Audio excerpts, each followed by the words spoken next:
तनख्वाहदार तबके की काबिल टैक्स आमदन की हद 50,000 रुपए मुकर्रर, 1 लाख रुपए तनख्वाह पर 2.5% और 1 से 3 लाख रुपए तनख्वाह पर 12.5% टैक्स अदा करना होगा। 24 से 36 लाख रुपए सालाना आमदन पर 1,65,000 रुपए टैक्स कटेगा। 24 लाख से ज्यादा रकम पर मजीद 20% टैक्स अदा करना होगा। ब्रोकर्स, बिल्डर्स, हाउसिंग सोसाइटी से डेवलपर्स, कार डीलर्स, रेस्टोरेंट्स और सैलून्स को टैक्स नेट में लाने का फैसला। वकला, डॉक्टर्स और ईगर प्रोफेशनल्स पर भी टैक्स लगाया जाएगा। चंद माह में अमल दरामद हो जाएगा।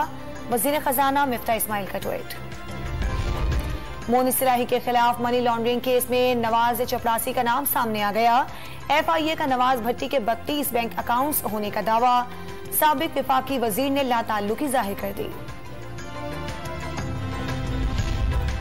आजाद कश्मीर काबीना ने नए माली साल के बजट की मंजूरी दे दी। कुछ देर बाद कानून साज असेंबली में पेश किया जाएगा। सरकारी मुलाजमीन के तनख्वाहों और पेंशन में 15% इजाफे की तजवीज।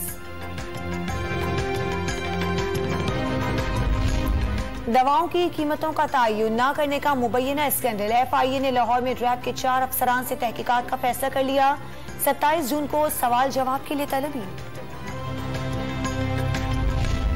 सिंध में बल्दियाती इलेक्शन के पहले मरहले की तैयारियां। इलेक्शन कमीशन ने सक्खर, नवाबशाह और दीगर इलाकों में पोलिंग स्टेशन पर सामान पहुंचाना शुरू कर दिया।